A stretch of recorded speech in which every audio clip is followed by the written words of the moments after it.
ಎಲ್ರಿಗೂ ನಮಸ್ಕಾರ. ಎಲ್ಲರೂ ಹೇಗಿದ್ದೀರಾ? ನಾನು ಸೂಪರ್ ಆಗಿದ್ದೀನಿ. ಸೊ ಇವತ್ತು ನಾನು ಮಧ್ಯಾಹ್ನ ಸ್ಪೆಷಲ್ ಆಗಿ ತವಾ ಪಲಾವ್ ಮಾಡೋಣ ಅಂತಿದ್ದೀನಿ. ಸೊ ಹೇಗೆ ಮಾಡ್ಕೊಂಬರೋದು ಅಂತ ನೋಡ್ಕೊಂಬರೋಣ.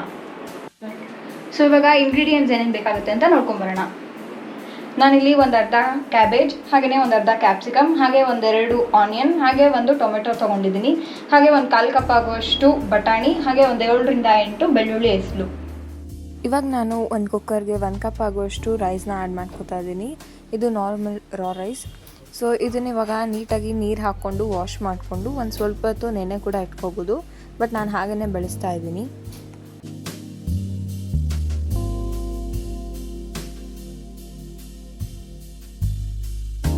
ವಾಶ್ ಮಾಡಿರೋಂಥ ರೈಸ್ಗೆ ನಾನಿವಾಗ 2 ಗ್ಲಾಸ್ ಆಗುವಷ್ಟು ಅಂದರೆ 2 ಕಪ್ ಆಗುವಷ್ಟು ನೀರನ್ನ ಹಾಕೋತಾ ಇದ್ದೀನಿ. ಇದು ನೀಟಾಗಿ ವಾಶ್ ಮಾಡಿಕೊಂಡು ನೆನೆ ಇಟ್ಕೊಂಡಿರುವಂಥ ರೈಸ್ ಇದು.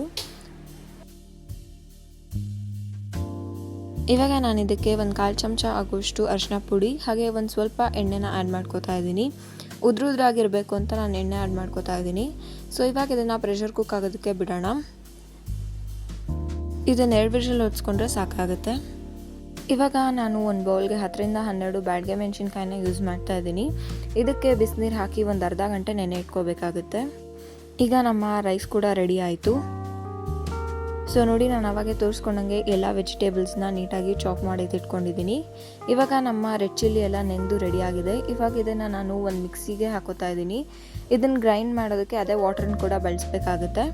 ಸೊ ಒಂದು ಮಿಕ್ಸಿಗೆ ಈ ಥರ ನೆನೆಸಿರೋ ಬ್ಯಾಡಗೆ ಮೆಣಸಿನ್ಕಾಯಿನ ಹಾಕ್ಕೊಂಡು ಅದಕ್ಕೆ ಒಂದು 5ರಿಂದ 6 ಬೆಳ್ಳುಳ್ಳಿ ಹೆಸಳು, ಹಾಗೆಯೇ ರುಚಿಗೆ ತಕ್ಕಷ್ಟು ಉಪ್ಪು, ನಾನಿಲ್ಲಿ ಒಂದು ಅರ್ಧ ಚಮಚ ಆಗುವಷ್ಟು ಬೆಳೆಸಿದ್ದೀನಿ. ಹಾಗೆಯೇ ಒಂದು ಸ್ವಲ್ಪ ಜೀರಿಗೆ ಪುಡಿನ ನಾನಿಲ್ಲಿ ಬೆಳೆಸ್ತಾ ಇದ್ದೀನಿ. ಹಾಗೆ ಆಪ್ಷನಲ್ ಆಗಿ ಒಂದು ಸ್ವಲ್ಪ ಗರಂ ಮಸಾಲ ಕೂಡ ನಾನು ಯೂಸ್ ಮಾಡ್ಕೋತಾ ಇದ್ದೀನಿ.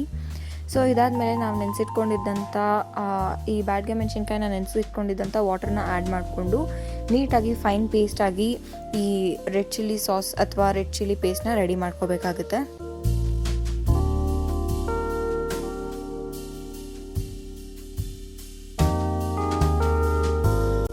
ಸೊ ನೀವು ನೋಡ್ತಾ ಇದ್ದೀರಲ್ಲ, ಈ ರೀತಿಯಾಗಿ ಮಿಕ್ಸಿಲೆಲ್ಲ ರುಬ್ಕೊಂಡಿದ್ದಾದಮೇಲೆ ತುಂಬಾ ಬ್ರೈಟಾಗಿ ನಮ್ಮ ರೆಡ್ ಚಟ್ನಿ ಅಥವಾ ರೆಡ್ ಸಾಸ್ ರೆಡಿಯಾಗಿದೆ. ಈಗ ಪ್ರೆಷರ್ ರಿಲೀಸ್ ಆಗಿ ನಮ್ಮ ರೈಸ್ ಕೂಡ ರೆಡಿಯಾಗಿದೆ. ಇದನ್ನು ನಾನು ಒಂದು ಪ್ಲೇಟ್ಗೆ ಹಾಕ್ಕೊಂಡು ಆರೋದಕ್ಕೆ ಬಿಡ್ತಾ ಇದ್ದೀನಿ. ಬಿಸಿಯಾಗಿದ್ದರೆ ಮುದ್ದೆ ಆಗುತ್ತಲ್ವ, ಸೊ ಹಾಗಾಗಿ ನಾನು ಈ ಥರ ಒಂದು ಪ್ಲೇಟ್ಗೆ ಟ್ರಾನ್ಸ್ಫರ್ ಮಾಡಿಕೊಂಡು ಫ್ಯಾನ್ ಕೆಳಗಡೆ ಇಟ್ಕೋತಾ ಇದ್ದೀನಿ.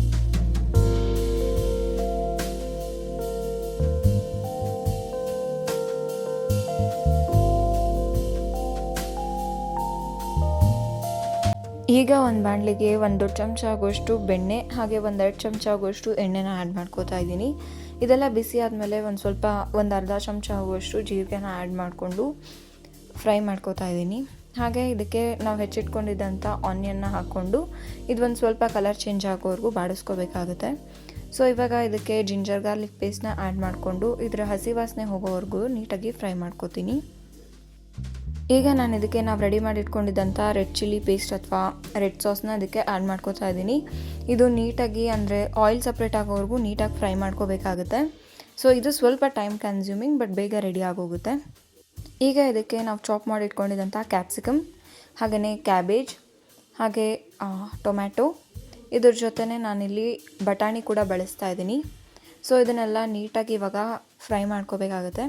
ಅಂದರೆ ನಾವೇನು ರೆಡಿ ಮಾಡಿ ಇಟ್ಕೊಂಡಿದ್ವೋ ಅದ್ರ ಜೊತೆ ಎಲ್ಲ ಇದು ನೀಟಾಗಿ ಹೊಂದ್ಕೋಬೇಕಾಗುತ್ತೆ. ಸೊ ನೋಡ್ತಿದ್ದೀರಲ್ಲ, ಈ ಥರ ತುಂಬಾ ಕಲರ್ಫುಲ್ಲಾಗಿ ಚೆನ್ನಾಗಿರುತ್ತೆ. ಇವಾಗ ಒಂದು ಸ್ವಲ್ಪ ಉಪ್ಪು, ಹಾಗೆಯೇ ಒಂದು 2 ಚಮಚ ಅಥವಾ 1 ದೊಡ್ಡ ಚಮಚ ಆಗುವಷ್ಟು ಪಾವ್ ಭಾಜಿ ಮಸಾಲ, ಹಾಗೆ ಒಂದು ಸ್ವಲ್ಪ ಗರಂ ಮಸಾಲಾನ ನಾನಿಲ್ಲಿ ಆ್ಯಡ್ ಮಾಡಿಕೊಂಡು ಇದನ್ನು ಮತ್ತೆ ನೀಟಾಗಿ ಒಂದು ಸ್ವಲ್ಪ ಫ್ರೈ ಮಾಡ್ಕೋತಾ ಇದ್ದೀನಿ. ಅಂದರೆ ಮಸಾಲ ಹಾಕ್ಕೊಂಡಿದ್ದಾದ್ಮೇಲೆ ಜಾಸ್ತಿ ಹೊತ್ತೆಲ್ಲ ಹುರ್ಕೊಳ್ಳೋದು ಬೇಡ, ಒಂದು 2 ನಿಮಿಷ ನೀಟಾಗಿ ಫ್ರೈ ಮಾಡಿಕೊಂಡ್ರೆ ಸಾಕಾಗುತ್ತೆ. ಈಗ ನಾವು ಆರಿಟ್ಕೊಂಡಿದ್ದಂಥ ರೈಸ್ನ ಅದಕ್ಕೆ ಆ್ಯಡ್ ಮಾಡ್ಕೋಬೇಕಾಗುತ್ತೆ. ಇವಾಗ ಫ್ಲೇಮ್ ಸಿಮ್ಮಲ್ಲಿ ಇಟ್ಕೊಂಡು ನಾವು ಮಾಡಿಟ್ಕೊಂಡಿದ್ದಂಥ ರೈಸ್ನೆಲ್ಲ ಇದಕ್ಕೆ ಆ್ಯಡ್ ಮಾಡಿಕೊಂಡು ಆನಂತರ ಇದಕ್ಕೆ ನಾವು ಒಂದು ಅರ್ಧ ನಿಂಬೆಹಣ್ಣನ್ನ ಆ್ಯಡ್ ಮಾಡ್ಕೋಬೇಕಾಗುತ್ತೆ. ಈ ಥರ ನಿಂಬೆಹಣ್ಣು ಹಾಕೋದು ತುಂಬಾ ಮ್ಯಾಂಡೇಟ್ರಿ. ಈಗ ಇದನ್ನು ನೀಟಾಗಿ ಕೈ ಆಡಿಸ್ಕೊಳ್ಳೋಣ.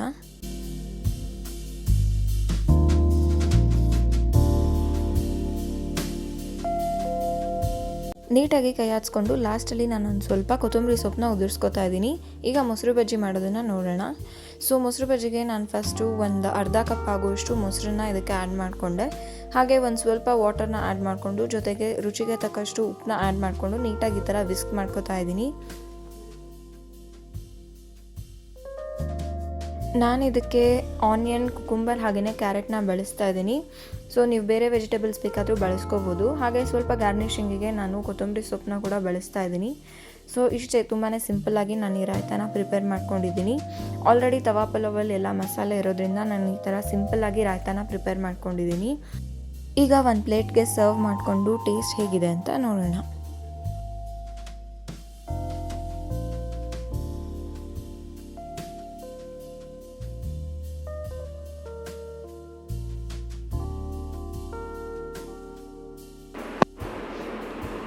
ಸೊ ಇವಾಗ ನಮ್ಮ ತವಾ ಪಲಾವ್ ರೆಡಿ ಆಗಿದೆ.